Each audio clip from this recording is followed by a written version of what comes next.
Good morning, everyone. Thanks for joining us once again during a Saturday of the Sport Card Expo. And we're here with my friend, Kevin Douglas of KD Collectibles. And thanks for coming, man. I know you're a busy man at this show. This show's always chaotic, but yeah. Yeah, and right now, kind of like as a Saturday morning is like that, just the calm before that massive storm. Yeah, I mean, this is the first year I've had staff available to run it, so it's not just me, so I have a little bit more time to do stuff like this. Yeah, because I remember last expo, you were like a chicken with its head cut off. Yeah, I was just running cards everywhere. I mean, PSA doing on-site was a little bit different. Now that it's strictly take-home submissions, I'm doing my separate booth for KD Collectibles, selling as well as taking normal submissions that we take.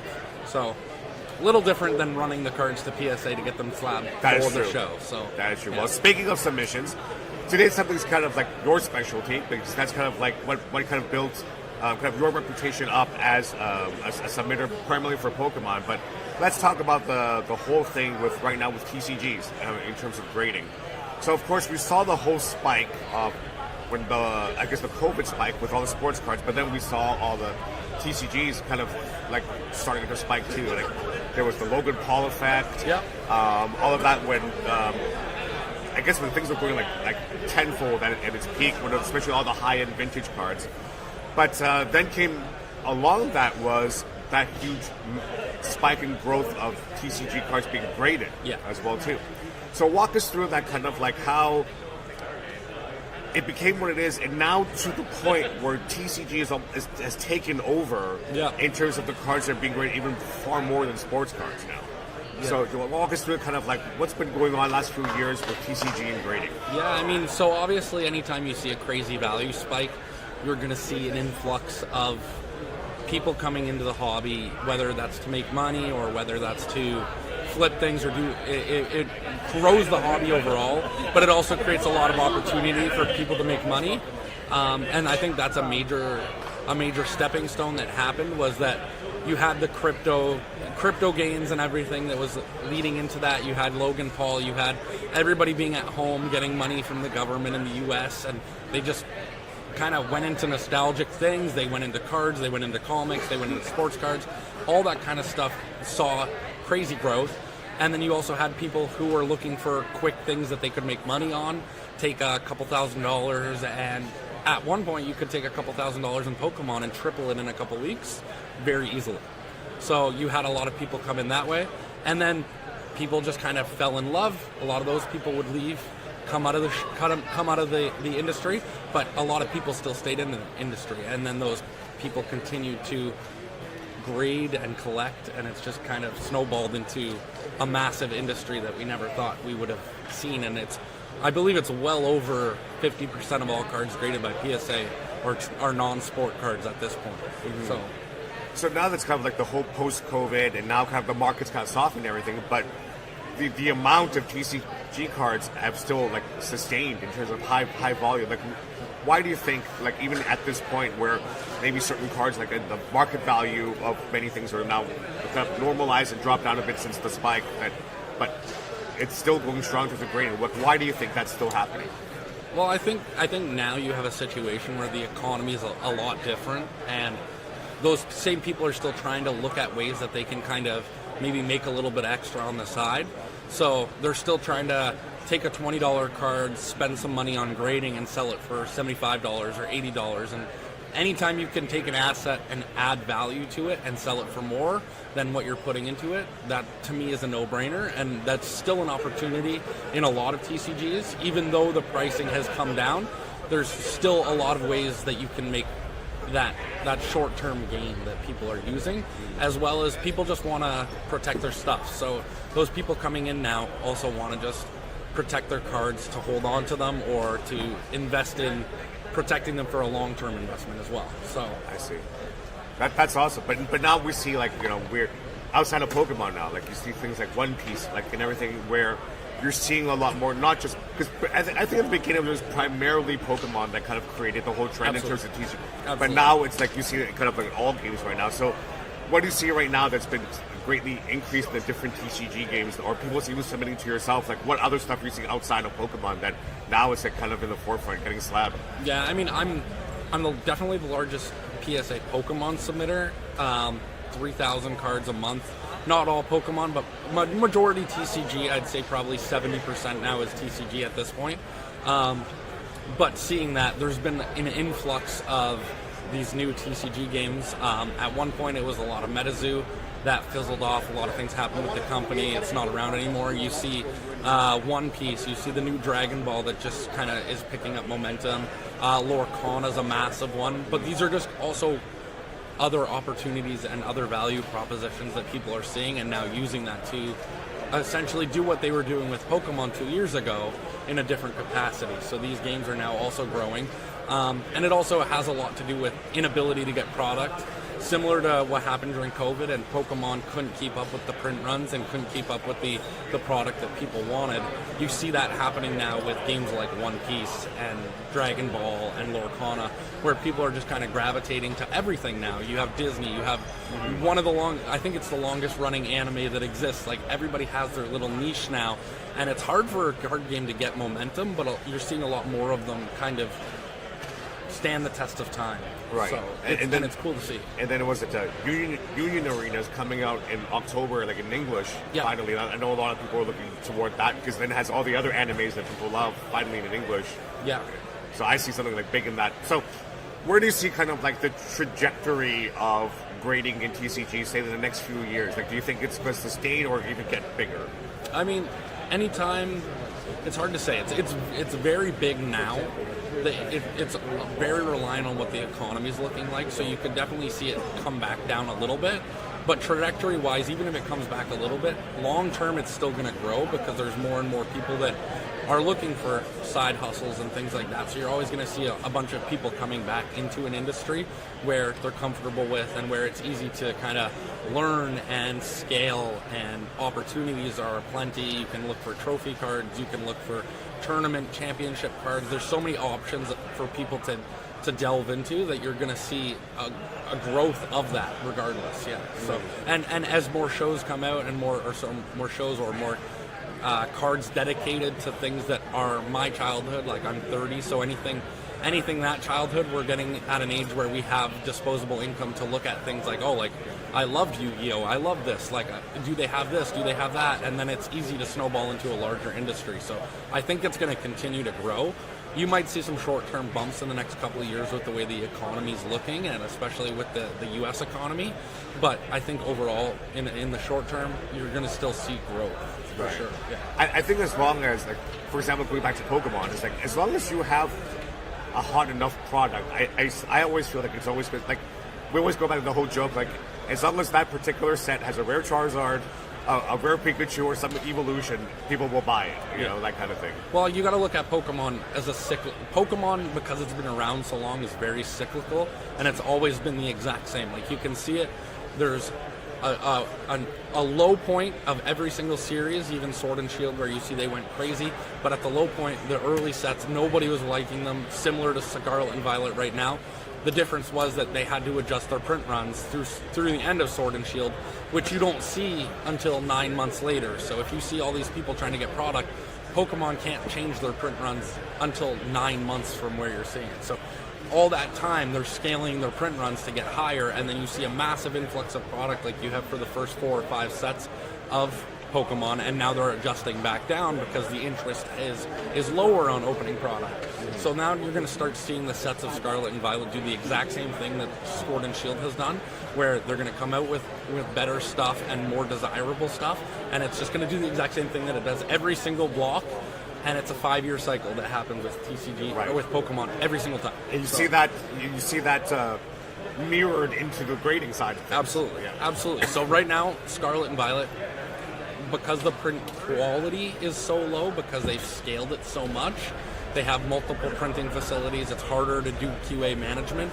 It's a lot harder to grade. So I see a lot more 8s and 9s on super modern Pokemon that people are just opening than I've ever seen before. Now you're going to see them tighten their print runs again, and you're going to see the quality kind of be able to come back because they're not only focused on providing products, and then everybody's going to try to backfill their stuff with the cards they couldn't get or they didn't want to buy, and then it'll do the exact same thing. Like I said, every single block is pretty standard.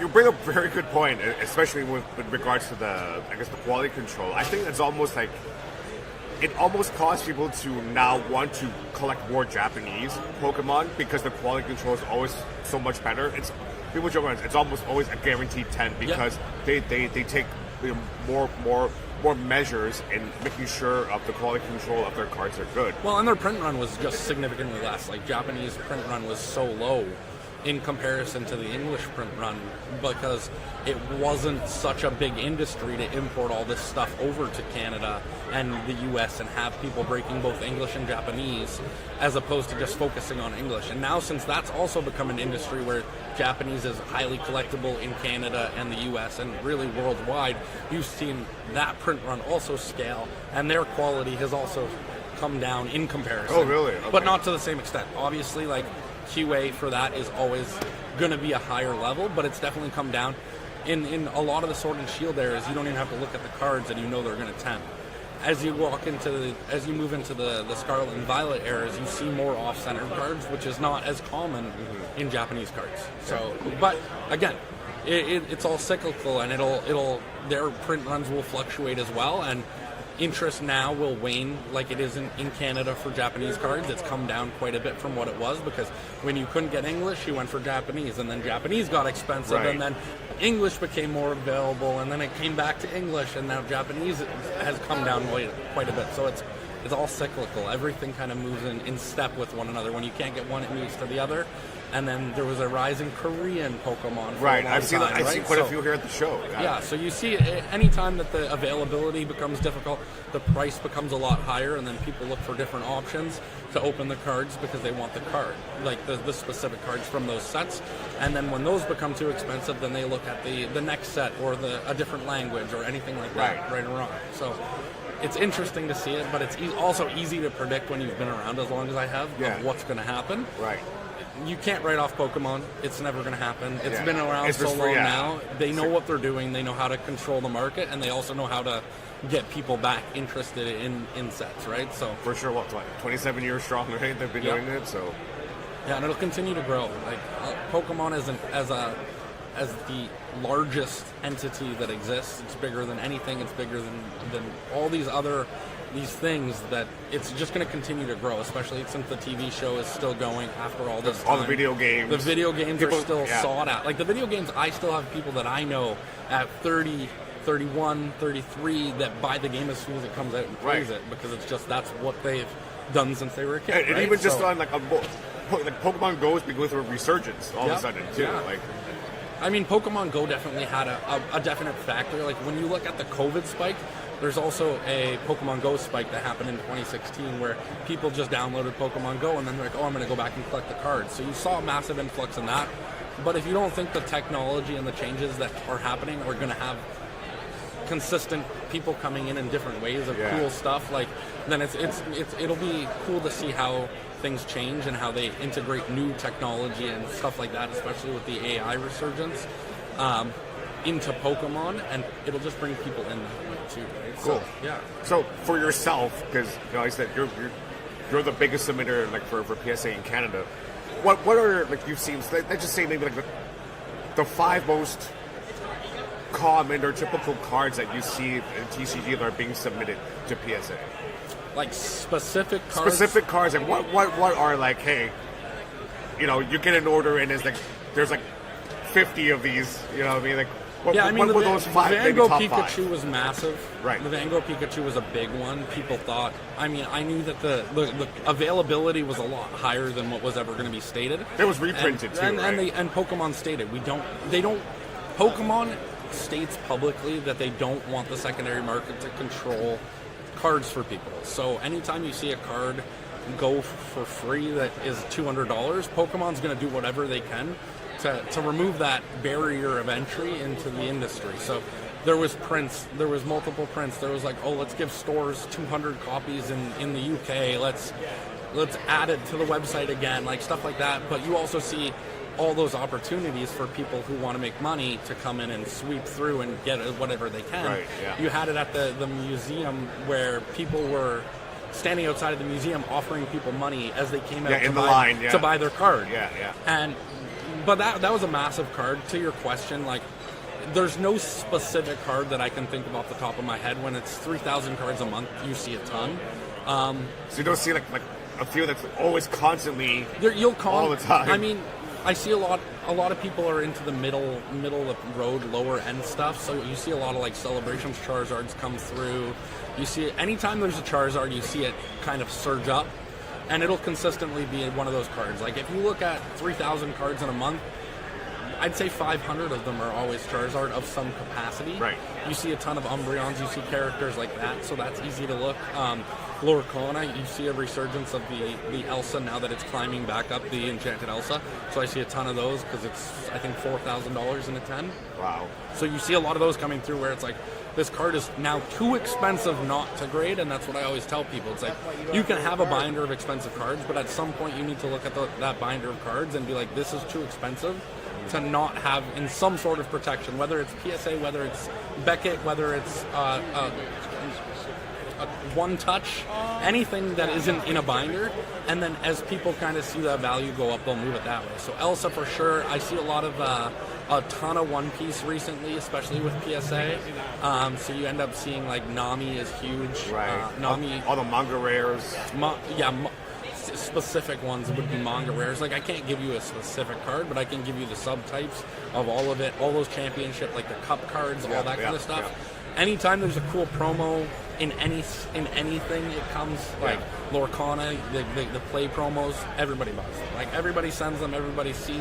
Like they just like consistently send that kind of stuff. So yeah, I think for like, the difference also too with TCG values.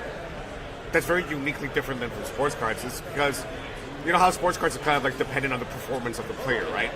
Or if he's a hot rookie, people are prospecting. But for TCGs, it's almost like its own version of it is playability as well too, right? So that's why it's like talking about the Elsa. It's like, yes, Elsa's a very like a maybe popular character, maybe among like young girls or whatever. But what's driving us? But once again, it's playability as well too. So I find that if any rare card could be used for the meta, it always increases the value. But it also could hurt the other way if it gets banned or rotated out or whatever as well too. So well, you got to look at it from two capacities. You have the collector, and then you have the player. And anytime you have a game that has momentum in playing, like One Piece or Lorcana, those people want those cards. Most people want to have like the highest quality card. Max rarity. Max rarity, exactly. Max rarity deck. So you want those enchanteds, but also those cards are now more expensive to get because people want them. So the people who are collectors are like, well, I'm going to buy this card and grade it because if it's a $1,200 card raw, I'm going to grade it and sell it for $4,000. Like, why wouldn't it? But that removes another copy from a player being able to use it because they can't play a graded card. So you have this power struggle between collector versus player, and you can see crazy growth in some cards because of that. And then if they get cycled out like they do in Pokemon, I don't know if Lorcana does like a cycling or anything because it's relatively new. Those player-based cards will then fall off the map, and you'll still have those higher rarity cards that are valuable because they've been used in games. So the ones that are used, they can't really get graded because they get shuffled and stuff like that, and inevitably are not perfectly conditioned anymore. Right. And then you still have the high grade ones that are more expensive, and people remember, oh, I played Elsa deck when I was 18. Like I want that card in my collection, right? So then they come back and they buy the 10 later on, right? So very similar to that. Pokemon, same stuff. Any cycle like that, you can see those cards that way.